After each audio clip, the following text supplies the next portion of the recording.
Bismillahirrahmanirrahim. Assalamu alaikum and hi everyone. Welcome to Cook with Haseeba.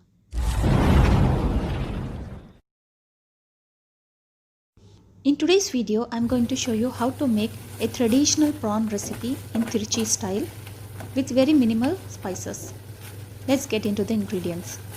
I have taken 500 grams of prawns, 1 teaspoon chili powder, 2 teaspoon coriander powder, 1 teaspoon cumin powder, few garlic cloves, half a tomato. Because the tomato was larger in size, you can take 1 medium sized tomato, 2 teaspoon ginger and garlic paste, some salt and turmeric. Now with a fork, make some holes on the garlic just to make sure that the juices of the prawns and the spices have well absorbed by the garlic. Now there won't be any difference while having the prawns and the garlic if you do by this process. Once done, in a kadai or a pan, take 3 to 4 tablespoons of oil.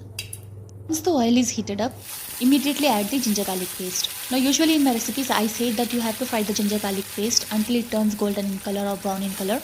But for this recipe, the second secret is you just have to saute the ginger garlic paste only for few seconds. Then immediately add the prawns and the garlic. Now I know that prawns and garlic combination is quite heat, but please don't skip adding garlic. At least add 2 to 3 garlics. On top of this, just add some turmeric and salt. Saute them well and wait until the prawn changes its color and the water of the prawns has released. Usually once the prawns are cooked, they changes its color and the size gets shrink. Now you can see how well the prawns has changed its color.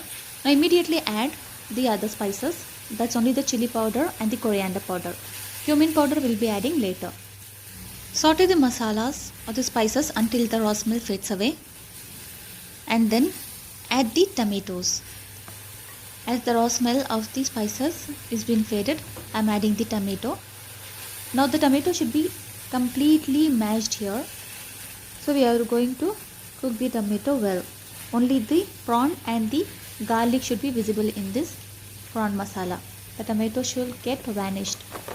By adding some water, you can let this tomato and garlic prawns cook.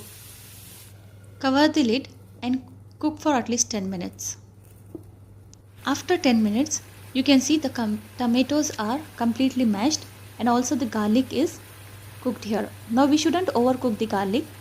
It should just be perfectly cooked, because if you overcook, it will get mashed within the masala and that won't be nice. Here we want the big garlic cloves to be visible along with the prawns. Let the water dry and then add the cumin powder and let it cook for at least few seconds, and then your dish is ready to serve. Don't immediately serve this dish. After switching off the flame, let it rest for few seconds or few minutes and then serve. This will give a very good look for your dish. Now this is the final look of the dish. If you like my recipes, then please do like, share and subscribe to my channel, and also let me know in the comment section how well this recipe came out when you tried. Thank you so much for watching.